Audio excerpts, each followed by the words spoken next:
Hi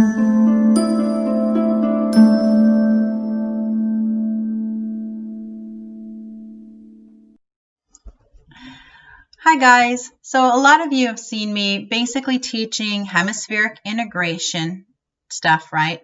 All the different kinds of hand movements that everybody can do just to help build neural networks in the brain to use for physical and maybe some learning disabilities, that kind of thing. But I am getting questions from people because they are having sensations, feelings, emotions, triggering memories even, and all they're doing is a simple motor movement, and they're just wondering, okay, why is this even happening? Well, it was a trigger. It stimulated something, and I am not a mental health counselor. I want you to be aware of that. I am not licensed in mental health, so my point of view is from my own experience. Okay, this is my experience that I'm going to share with you. When that happens, it needs to happen. Something is bubbling up to the surface and it's going to come out. It might be you walking the dog. It might be at work one day. It's going to come out. So if it's showing itself now through these bilateral movements, then there are a couple different ways to deal with it. Now, first and foremost, you can go see your mental health professional and say, this is what happened. What would you recommend? That's always at first. I have a mental health professional that I see on a regular basis. So no stigma there at all. But also, if you're going through this and you want to process what comes up, there are a couple different ways to process it that I use. So this is me speaking from experience, not from any kind of training.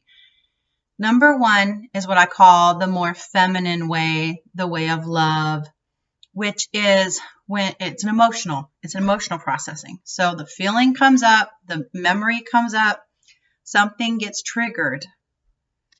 The feminine way to respond to that is to allow. The feminine receives, so it allows. So let that bubble up. It could be anger. It could be frustration. It could be fear. It could be sorrow. It could be despair. Whatever it is, feel it in your body. Feel it. Allow it. Don't hold it back. Don't tell it no anymore.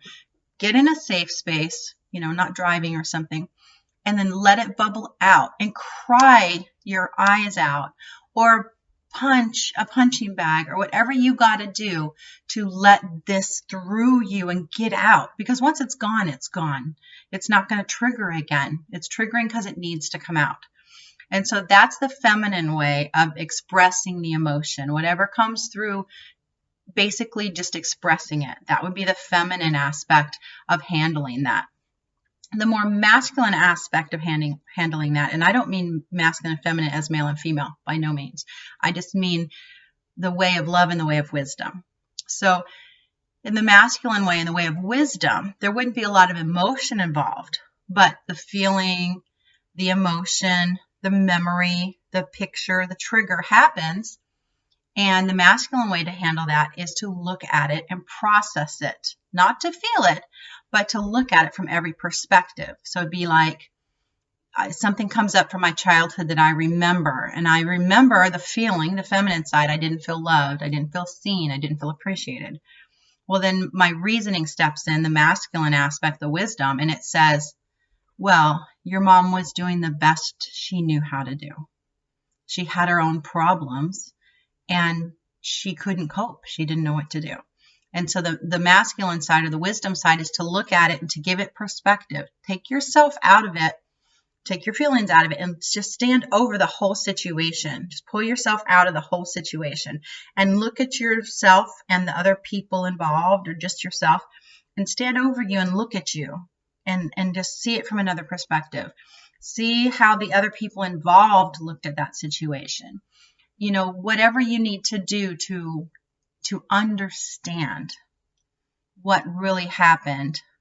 And then you can kind of process it through that understanding.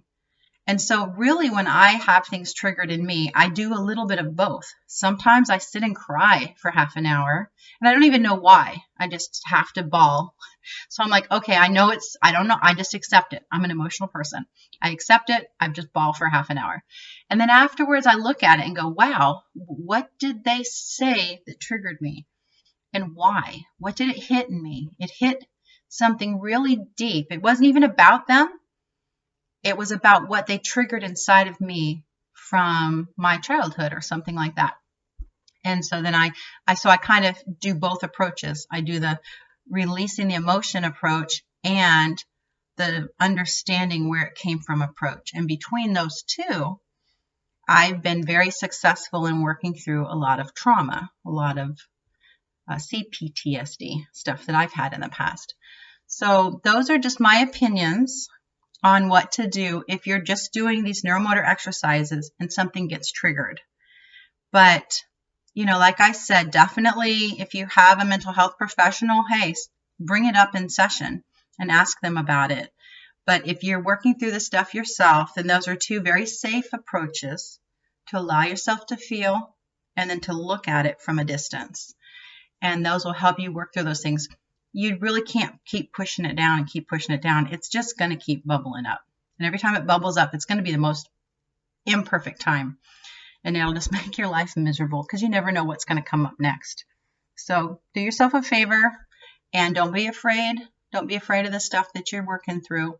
We're all working through it. There's nothing wrong with you. You're just working through like the rest of us. We love you. We know where you're at. We're there too. You may not see it, but it's true. We're all working through that stuff. Love to you guys. Coming. In fact, every time I get questions or anything like that, I try to put together a video to give you a little bit more information. And this way I can go in depth and give you more stuff. So I really work at giving you what you want, what you ask of me. And so hit that subscribe button and you're going to get it. You're going to be able to see all of my content and you're going to keep me alive, right? So thank you so much for subscribing, for hitting the like button, for hitting the little bell icon, for, hey, saying hi in the comments or asking a question or interacting or answering somebody else's question. That's great. We are a community and I'm glad to be a part of yours and I'm glad you're a part of mine.